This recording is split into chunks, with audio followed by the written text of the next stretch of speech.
What if one of the most famous villains in human history was never a villain at all? For nearly 3,000 years, a single name has carried an extraordinary burden. Pandora.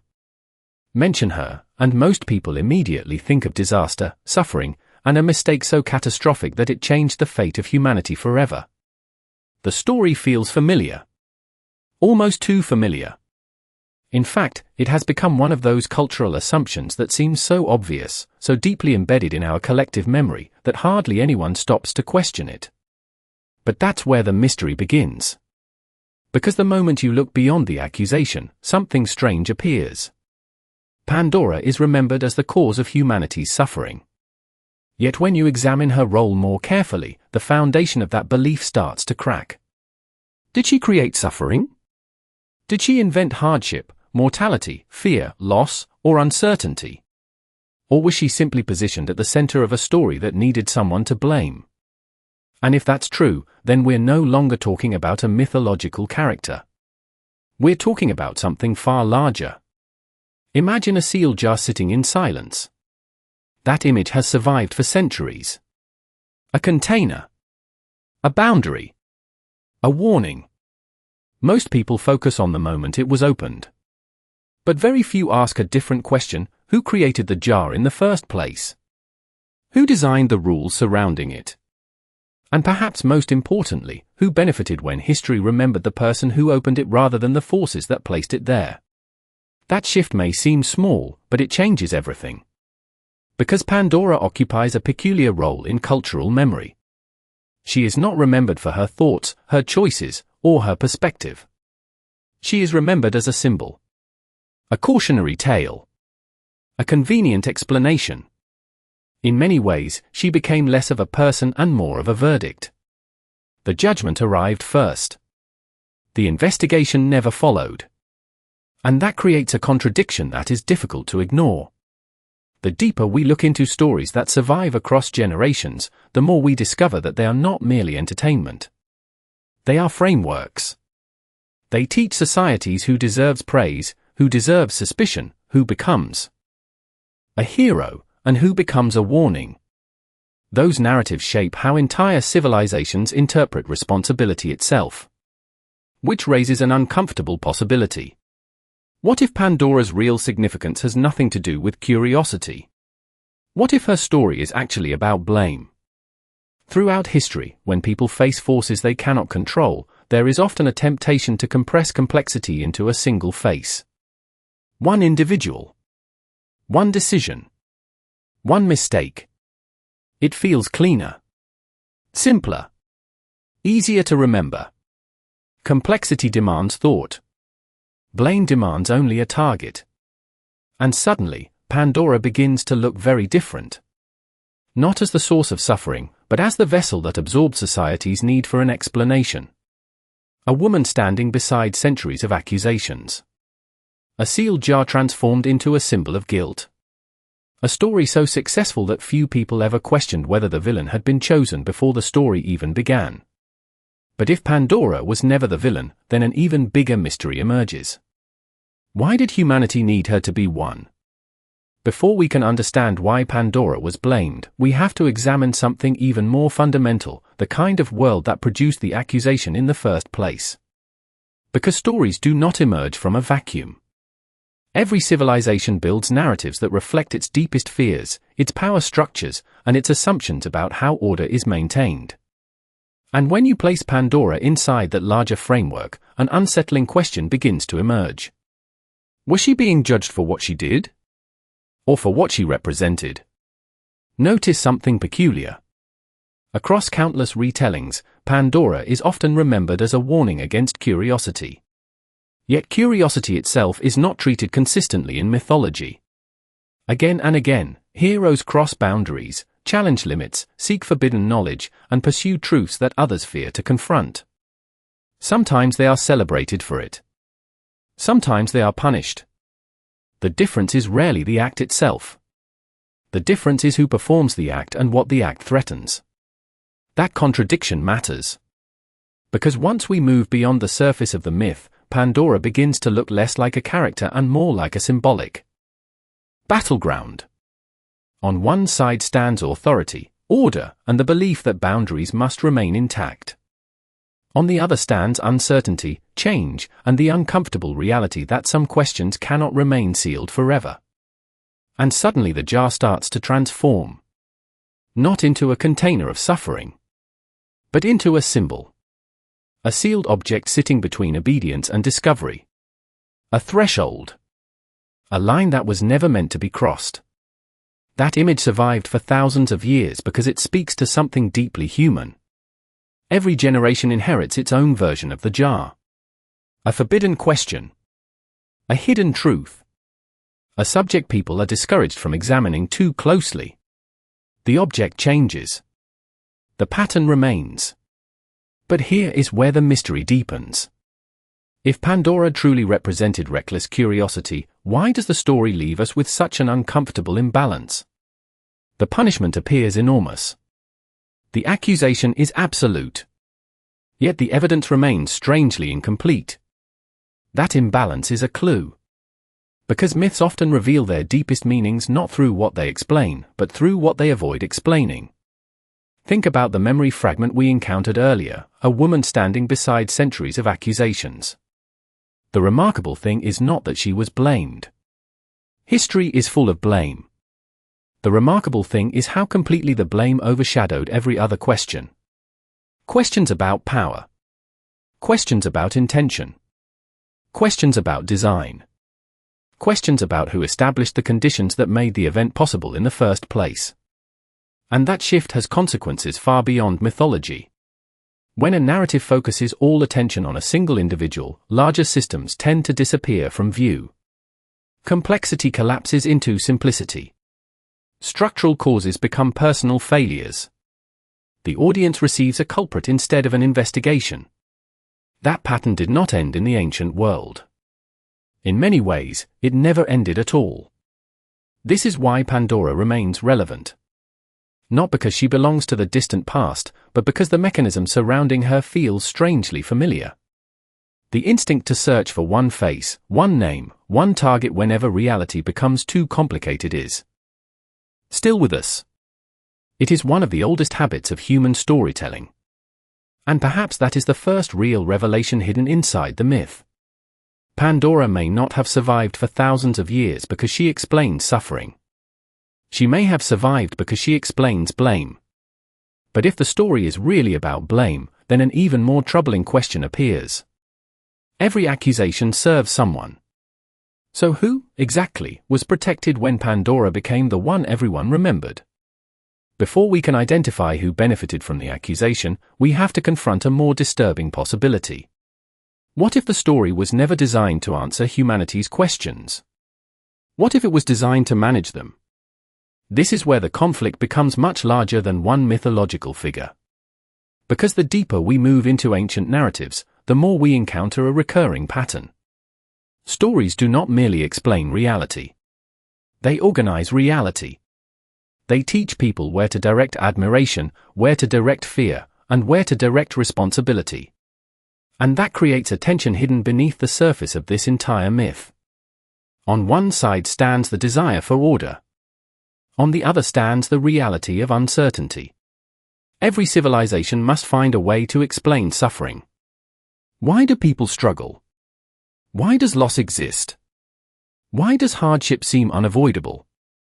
These questions are dangerous because they lead directly toward questions of power, fate, and authority.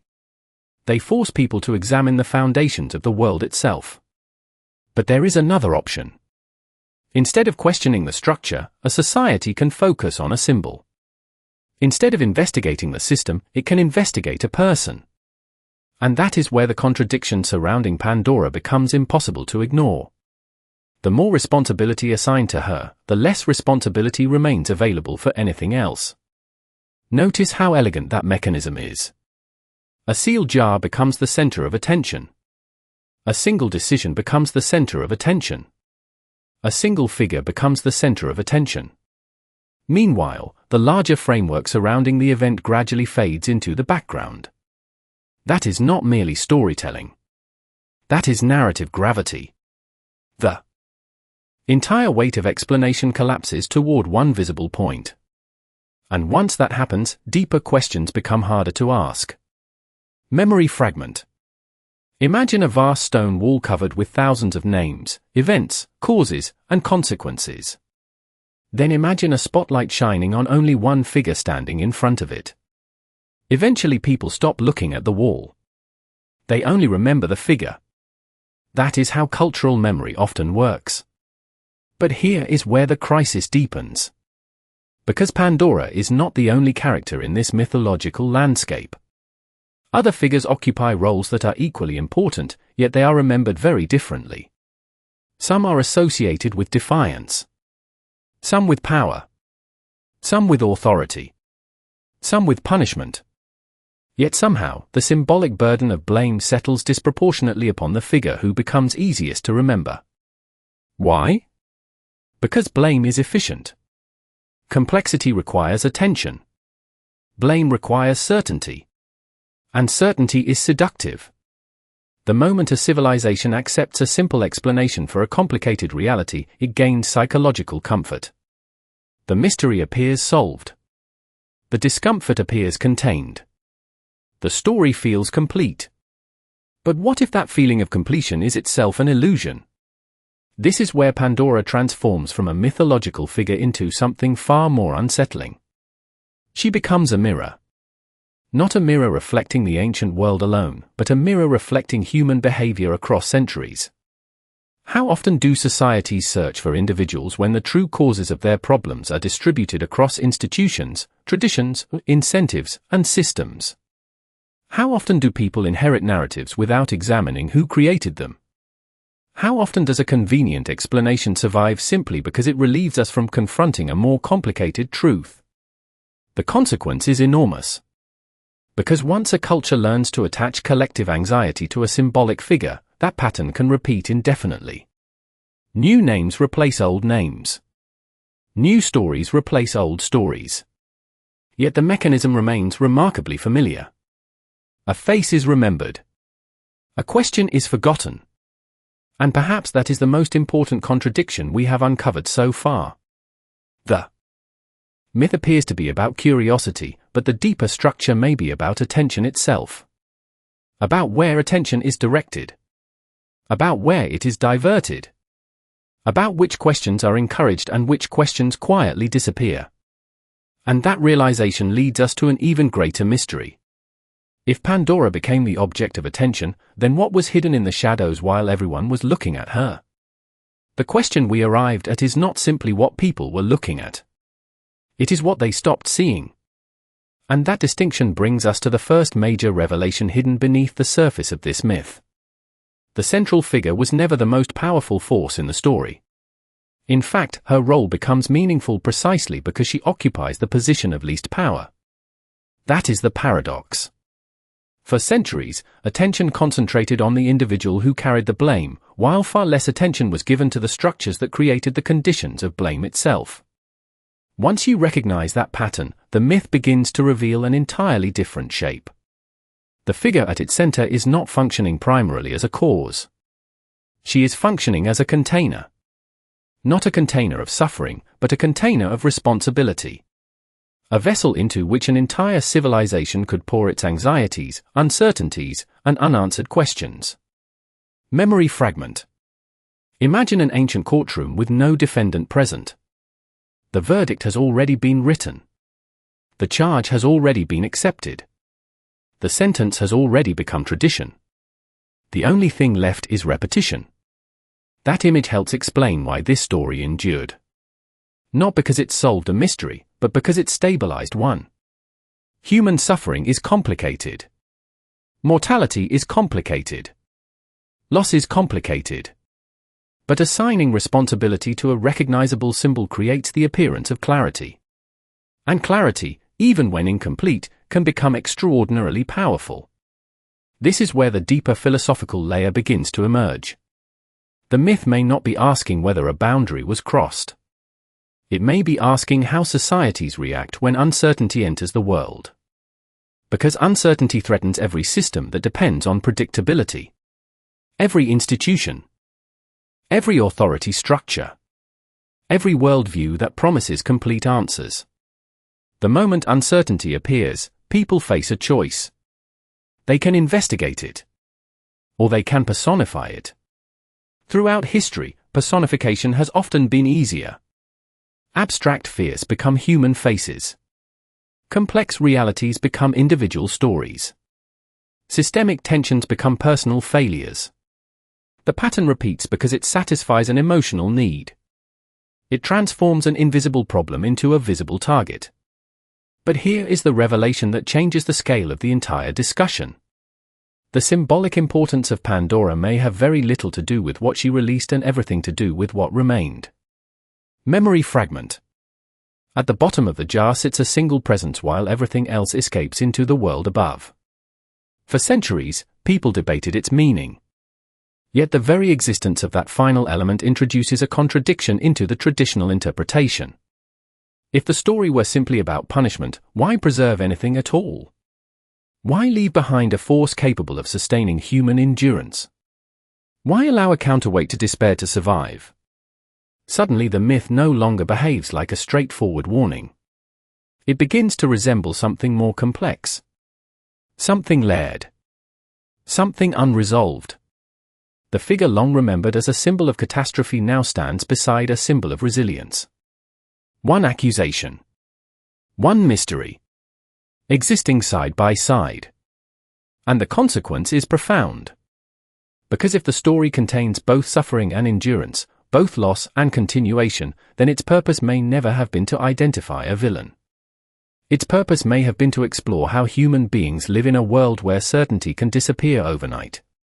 That interpretation expands the myth beyond a single character and into the realm of civilization itself. Every generation inherits its own jar. Every generation confronts forces it cannot fully control. Every generation searches for explanations. Yet some explanations reveal reality, while others merely provide comfort. And perhaps that is the revelation now beginning to emerge from the shadows. The most important question may not be who was blamed. The most important question may be why the story needed blame at all when another message appears to have been hidden in plain sight from the very beginning.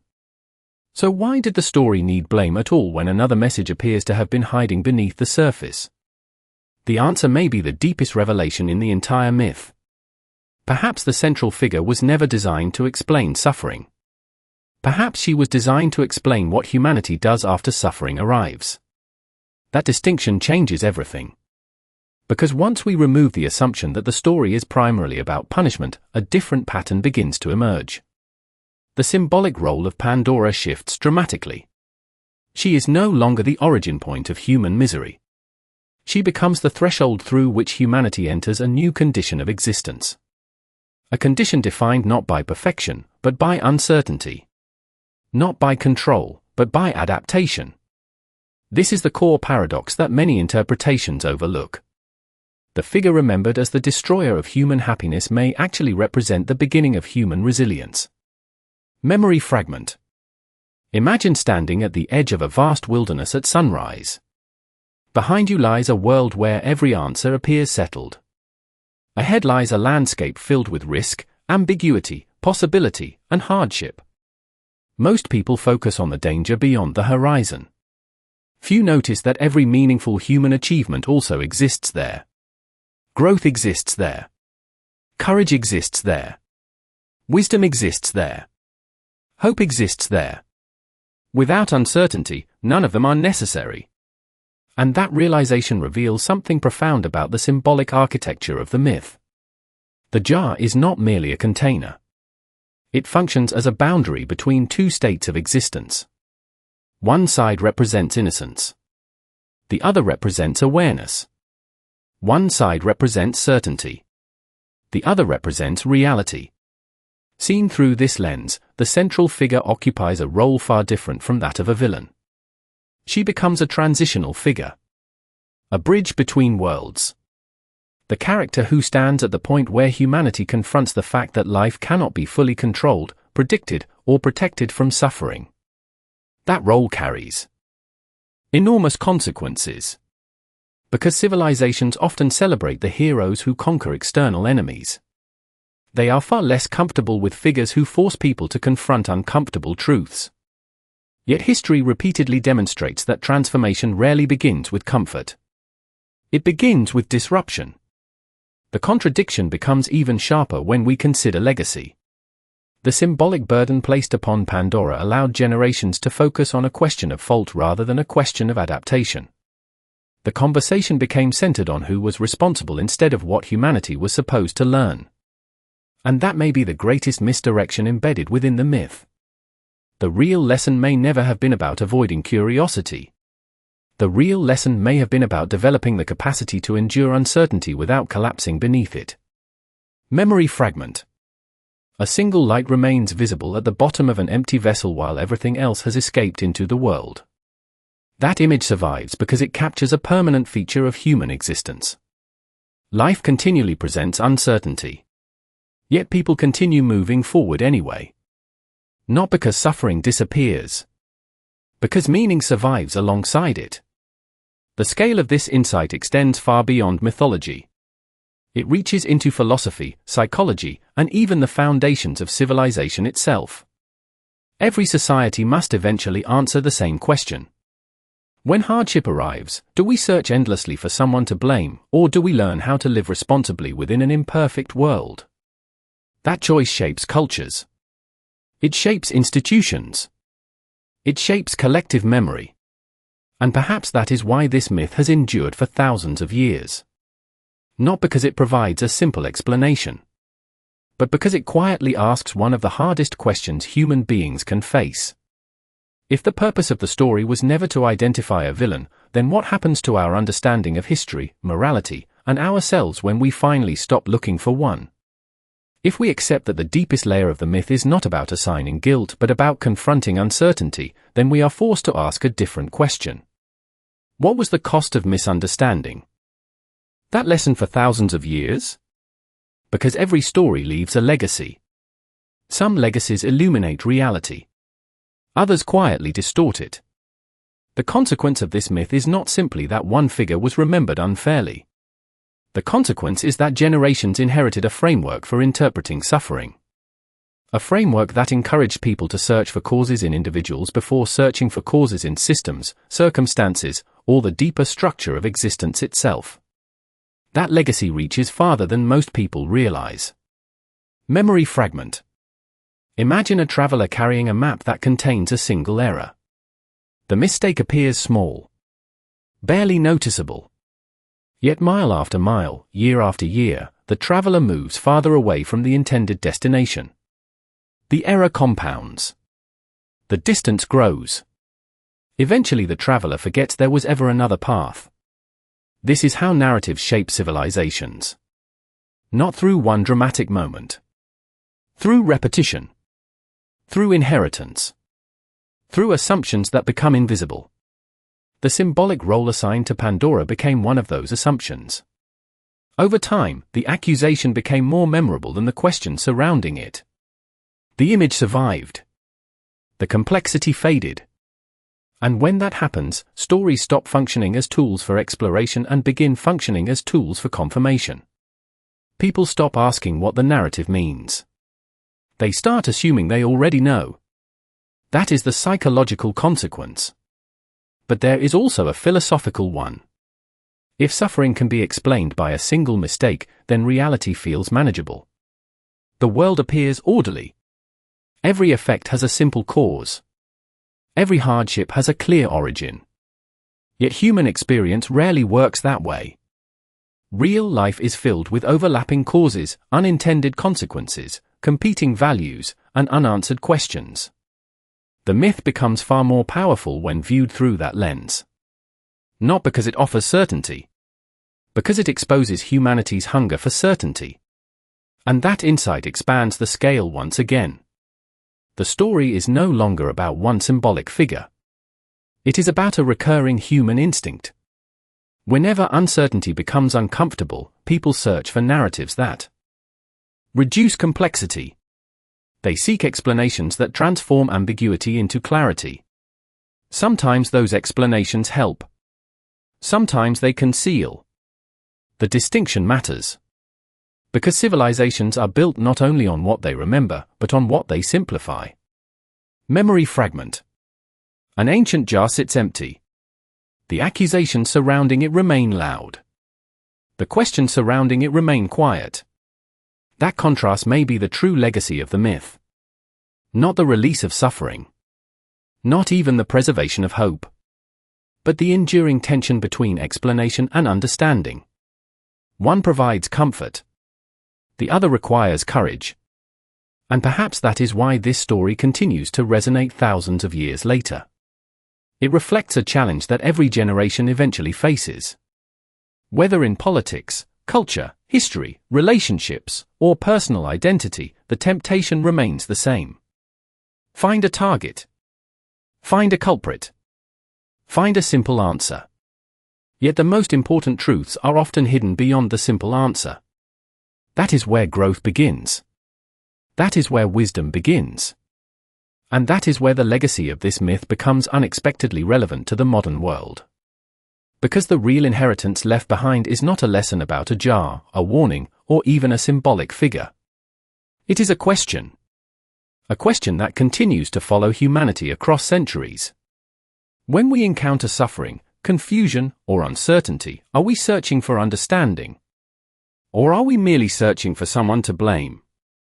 And if those two paths lead to very different futures, how many of the stories we have inherited are still quietly guiding us down the wrong one?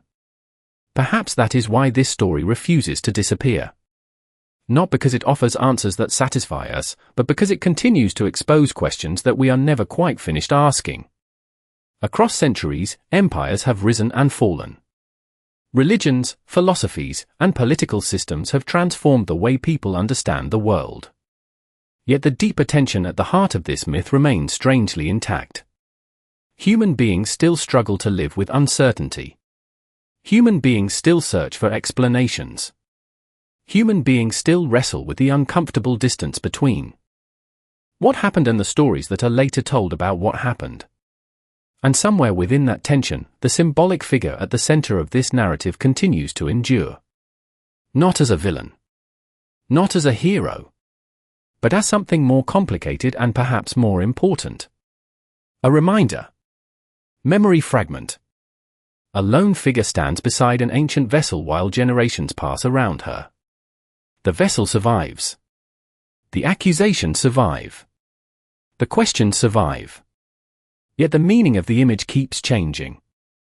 That may be the true power of great myths. They are not frozen in time. They evolve alongside the people who inherit them. Each generation returns to the same symbols and discovers something different hidden within them. One era sees punishment. Another sees resilience. One sees fault. Another sees transformation. The symbols remain. The perspective changes. And that realization carries a profound human meaning. The stories that shape our lives are never only about the past. They are also mirrors reflecting the assumptions we bring into the present. What we notice reveals something about us.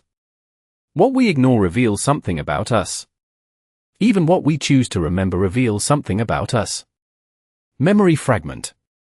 An empty jar resting in silence. Not because it contains answers, but because it contains possibilities. Every person who looks into it sees a slightly different reflection. Perhaps that is why the myth continues to resonate. It is not ultimately about suffering, blame, authority, uncertainty, or even hope alone. It is about the human search for meaning inside a world that rarely provides simple explanations. The search itself becomes the inheritance. The questioning becomes the legacy. And in that sense, the figure at the center of the story represents something deeply familiar. The moment when certainty ends and interpretation begins. The moment when inherited narratives encounter independent thought. The moment when an individual must decide whether to accept a story exactly as it was received or examine what may have been left unsaid. That choice extends far beyond mythology. It appears in history.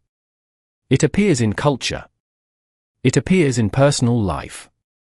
Again and again, people inherit conclusions long before they inherit understanding. Yet wisdom often begins when those two things are separated. When a person pauses, looks again, and asks whether the story they received is the only story that exists. Memory fragment. A small light remains visible long after the vessel has been emptied.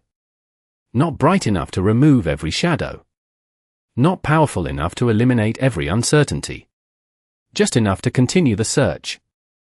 And perhaps that is where the deepest meaning has been waiting all along. Not in the accusation. Not in the verdict. Not even in the mystery itself.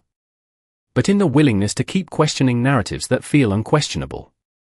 Because if one of the oldest stories in human memory can still reveal something new after thousands of years, then perhaps the most important truths are not the ones we inherit. Perhaps they are the ones we discover when we finally learn to look beyond what we were told. And if that is true, then the question is no longer what this story says about the past. The question is what other stories, assumptions, and certainties in our own lives might still be waiting for a second look.